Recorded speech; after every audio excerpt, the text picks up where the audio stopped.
We're happy that you could join us today for our presentation on breaking boundaries through layering and transparency. I'm Kay Broadwater, and I'm presenting with Jin Young Ko. And this presentation is sort of a reflection on a workshop that we did with the Maryland Art Education Association right before the pandemic.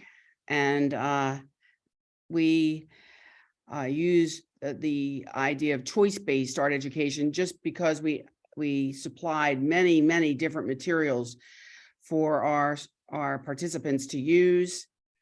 And this presentation is supported by research and practice-based evidence. We're going to learn about some artists that use layering and transparency in their work, and also how you might be able to use layering and transparency in your classroom, specifically in relation to secondary students, but really could be used for any student pre-K through 12. Hi, I'm Jin Young Ko at Towson University in Maryland, and today we would like to share some contemporary artists and some inspirations for this concept of layering and transparency. On this screen, we are showing Mark Bradford's work. He reveals and layers paper, creating map-like images with subtle borders. He likes to classify his work as social abstraction, as it is visually and formally abstract with social and political context layered in along with the paper. I'll show more samples in this presentation. Since I majored art and also I studied how to research arts field, and also I taught, many art classes.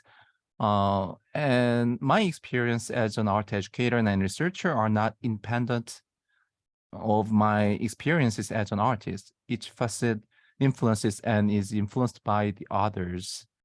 I thought that this is a triangular influences and relationships, as an artist as well. For the workshop for art teachers in Maryland, we created this structure for the workshop. First of all, we introduced concepts of layering and transparency with some sample artist work.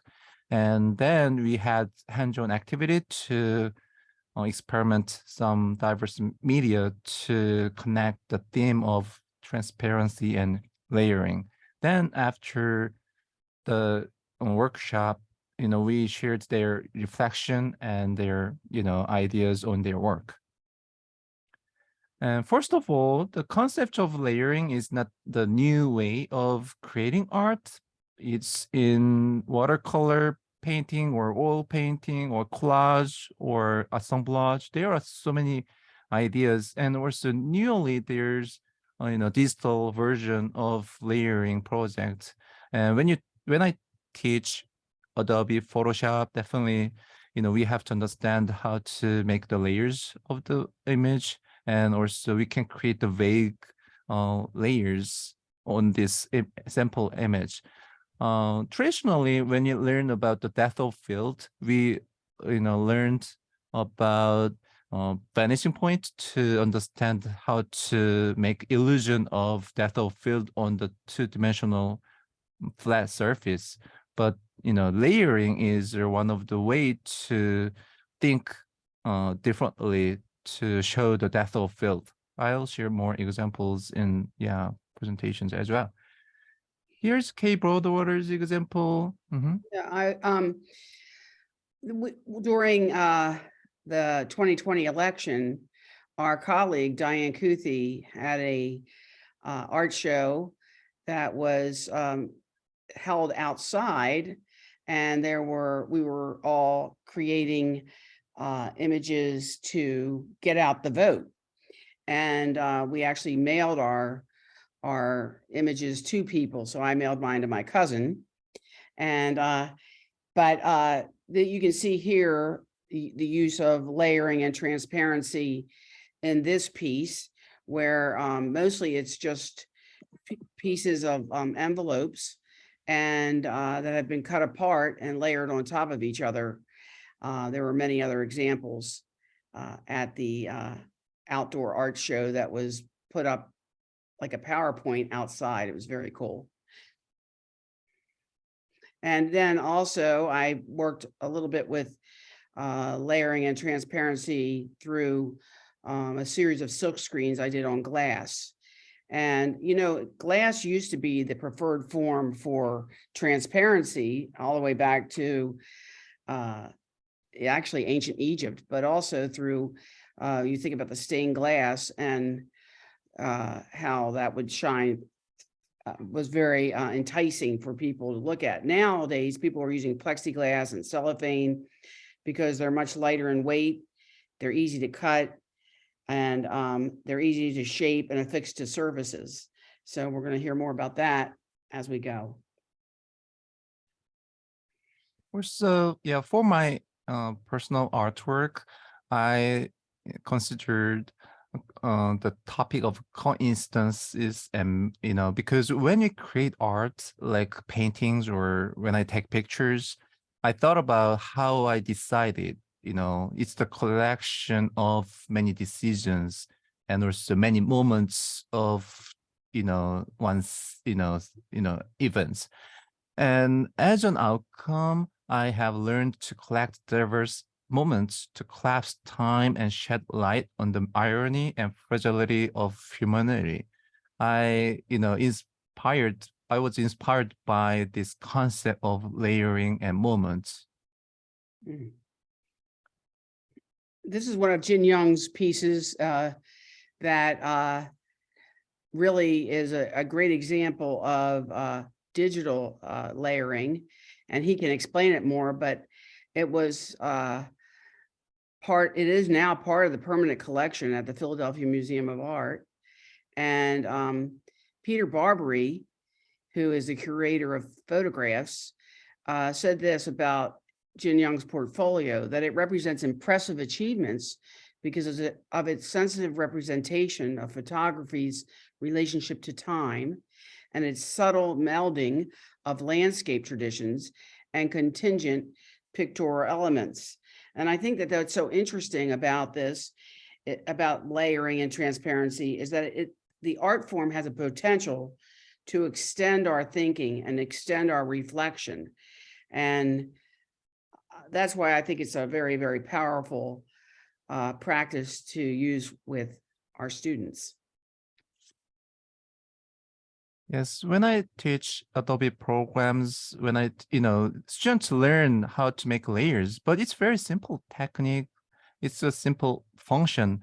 But as I showed my work with the inspiration, it connects to the collapsing time of history and heritage or cultural aspects or social aspects. We are collecting and also making collage of this one. That is a metaphorical connections with visuals and also ideas and concepts. And here's the way. And also this is one of my example. I use oil painting method on third burlap materials. This, is my ongoing series called Merging. I started this project after the global financial crisis of 2008. I conducted research on the relationships of the labor and capital of Asia, South America, and the United States due to the changes of global financial dynamics. I collected diverse trash, like burlap sacks or bags to import and export coffee beans or rice, and it has metaphorical connections of social aspects and also transportation in our society. And I made these layers to sew each other, and because these two pieces from different countries, and I sewed it to connect it. I paint, with different colored metaphors on it. And also many artists who used a diverse concept of layering, like this one, Antoinette Foretter, the artist, used tissue paper. Tissue paper is very simple and material in art classroom, but as you see this artwork, it has layers of tissue paper. It showed the illusion of the space and, on the flat surface of two-dimensional canvas. And traditionally, when I learn, how to make illusion of depth of field, we only think about the vanishing points two-dimensional, way, but we see layering, layering, layering. It shows the depth of field in this work. Here's the example. And also some artists and also some art teachers use cellophane, art project. And as you see here, someone is rotating the polarizer as you view the patterns, makes the color change. And it had some scientific aspects, science and technology, and how we use this idea of changing and rotating or layers of science and technology into art classroom settings. There are also possibilities. And also Eric Weisskant, the artist, used packing tapes and acetate tape to make the illusion of depth of field or different reflections on a flat surface. And as I mentioned, it's not a new topic like Paul Klee's watercolor on paper project. It shows the layer of dynamic shapes and geometric shapes on the surface, even its two-dimensional aspects. When you see here, we can feel the concept of layers on this surface. And like when we make watercolor painting, we can wait and then we can dry it, then we can paint it, and we can make the layers of the watercolor paints on it. And also Jean-Michel Basquiat, drawings and paintings.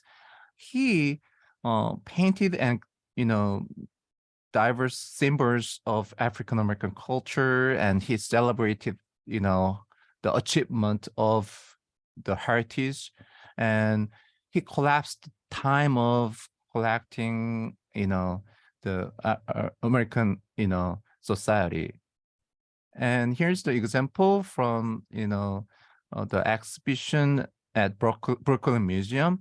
As you see this artwork, and he added many brush strokes or drawings on the surface to make the three-dimensional quality on the surface. And here's the video clip that shows the meaningful approach with the layering. What's your earliest, most vivid childhood memory? Probably getting hit by a car, I guess. How did that happen? I was playing in the street. How old were you? I was seven or 8 years old. When he was in the hospital, his mom gave him Grey's Anatomy, and he would draw the body parts and things like that, even as a child. You see it in his paintings. A lot of times you'll see what looks like scar. I think even in your painting, it's like scars. And so that had a tremendous effect on him. The depth and the layers are also really interesting to me. I would watch him paint something and then an hour later just paint over it, and you'd be like, what was that for? And it adds this incredible depth to the work. And like even looking in the mouth, it's like it's a tunnel, it's like it just is so deep in there because there's probably like 6 or 7 paintings underneath. They're as loud as like listening to jazz, it's like a loud solo. They're not quiet paintings, they're not peaceful paintings, they're shouting at you paintings.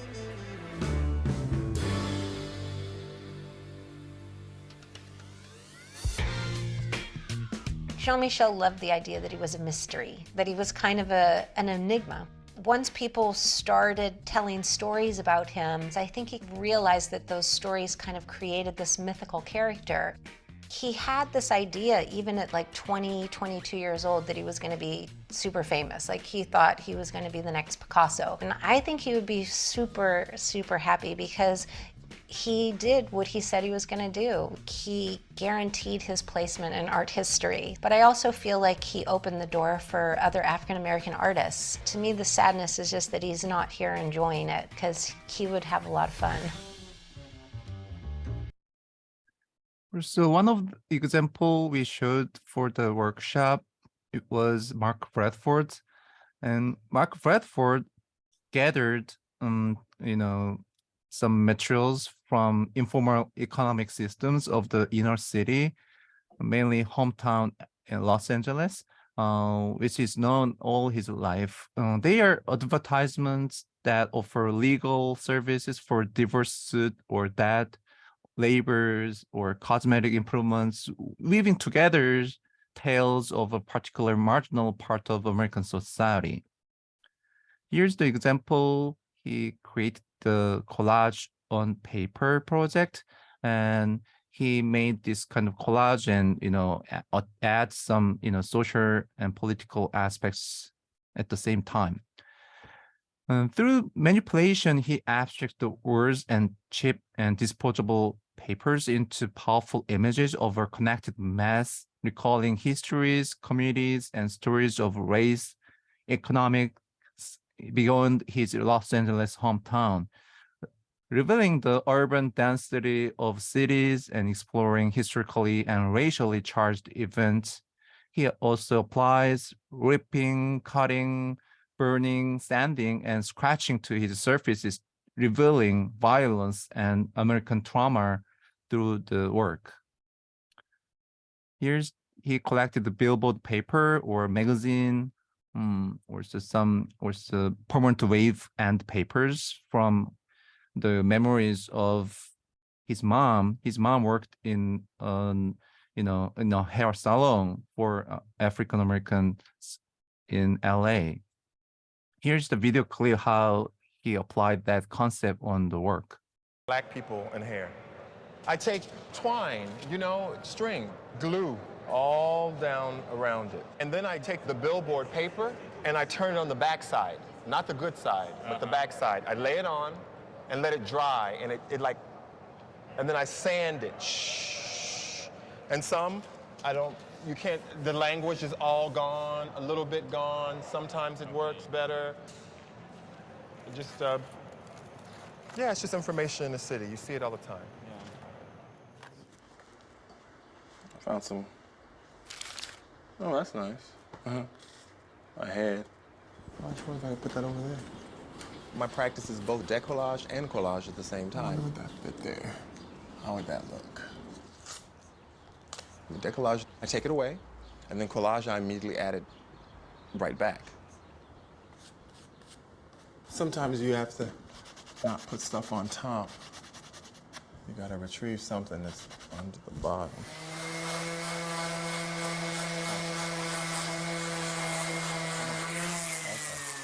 There's that S. There's that S. I saved it. You sure the color's right? Okay. The line of my making or my art practice goes back to my childhood, but it's not an art background, it's a making background. That's good. Me making the sign of the prices in my mother's hair salon. I was in charge of that. So I would do calligraphy. I learned how to teach. I taught myself calligraphy so I could make them very, very fancy on the wall. So the hand was very early in my work.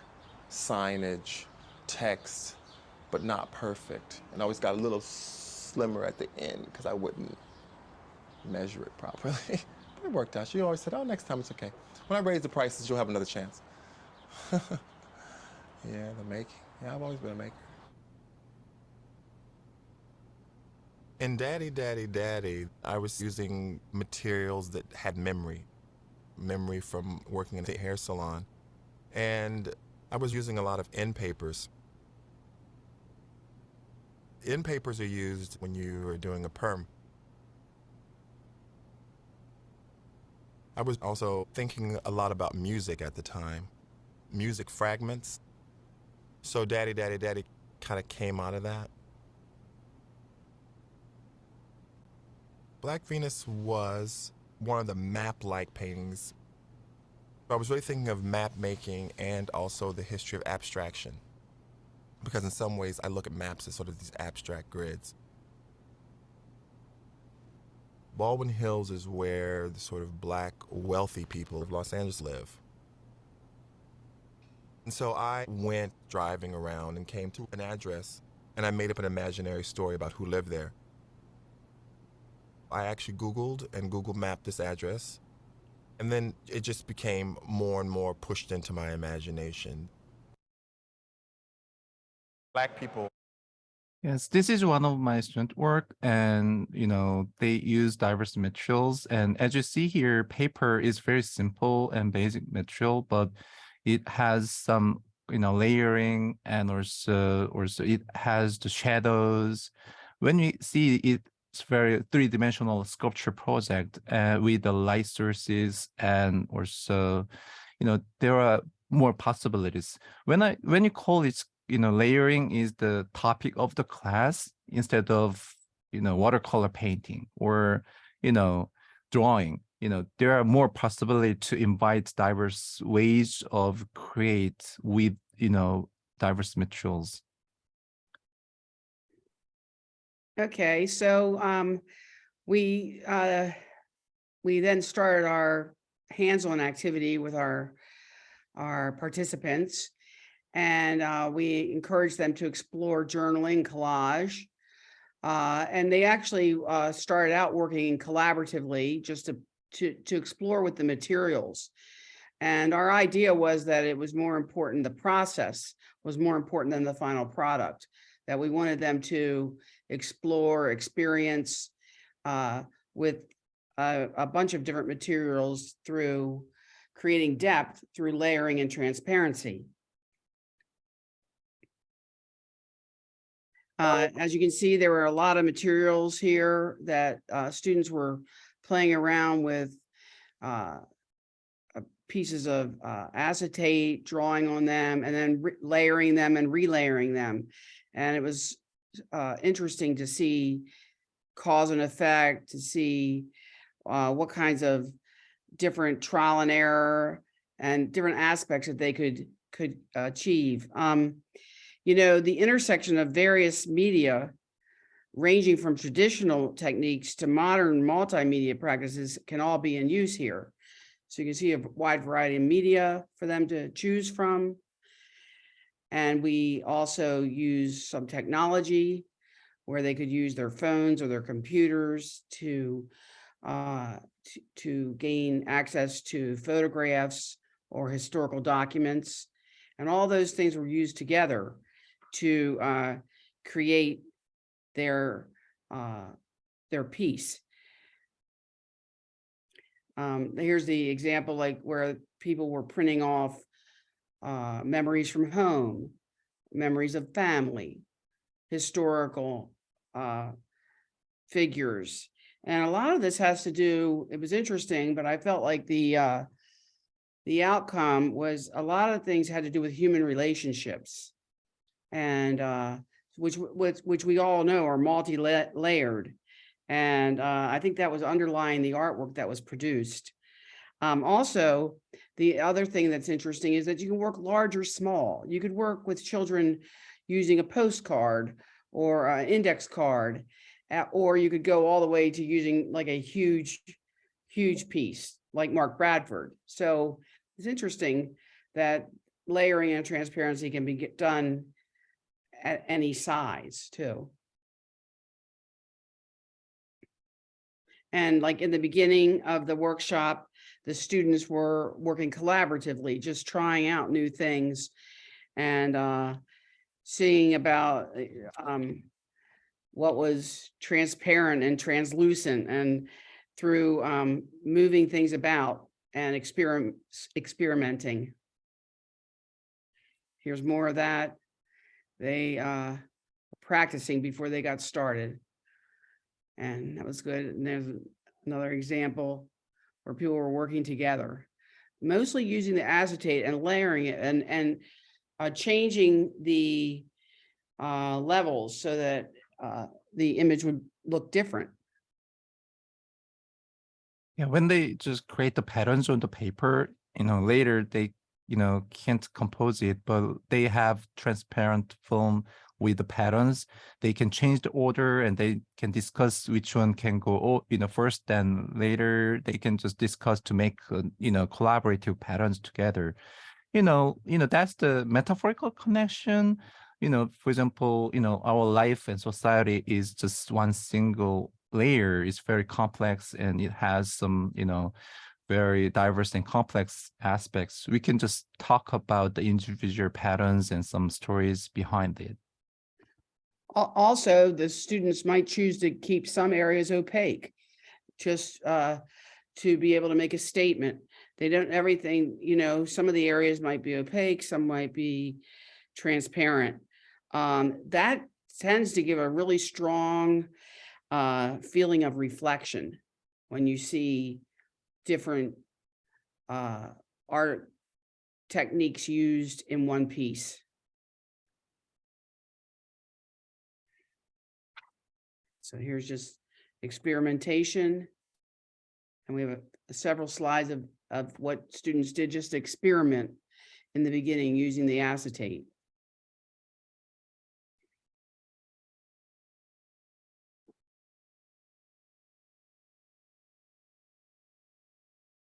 And then we got to the part about sharing the reflections of the student work. And we went around the room and each student held up their piece and shared with us what was the underlying message of the artwork and what did they want the viewer to see and to become visible. There was just so many, there's so much potential in this sort of experience for students to be able to share some of the deeper feelings and meanings of their work and their lives.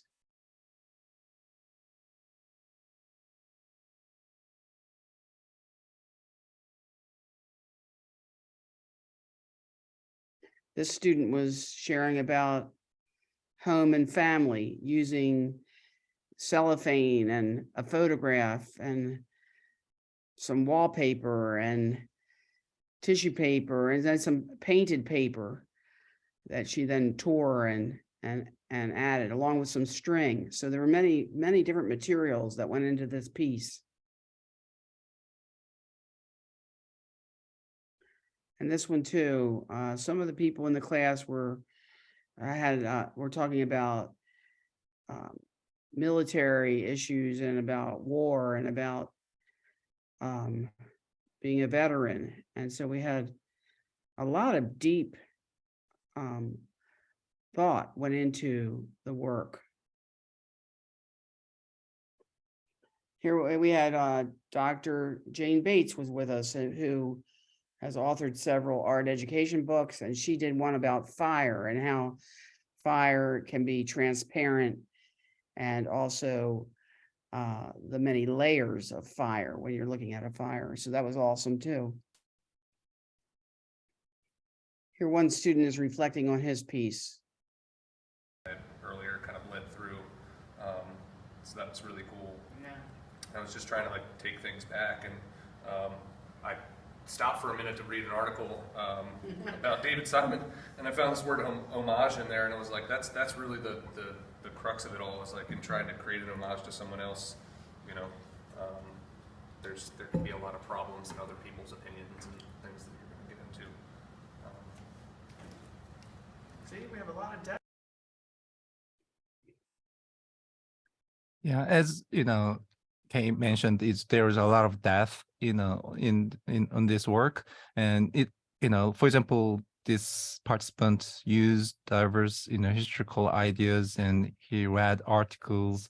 It's kind of research-oriented project, and even for the secondary students, they can create their own research-based project with many layers, because when you add layers and layers, they can stop and read some articles, or they can pick some, they can print some, some articles or words or some, news to add some stories behind it. And as you see this work, it has some three-dimensional quality on the work with the mesh, with the diverse, metaphorical aspects like blue, red, and white that represent like American history and also historical figures on our work. And yeah, there are many possibilities to invite research for this project. And here are more examples. Yeah, and sometimes the artwork, when you're looking at the work, sometimes it's almost barely noticeable what the artist is trying to portray. And then as you look further, you can see like a tint here or there that's giving more information. And one of the things about this is it caused us to really look at the student work and the materials they were using. And the practice of reflection is really important in this kind of work, because it gives the artist an opportunity to reveal what their message is and what they're trying to portray, because sometimes it's very abstracted.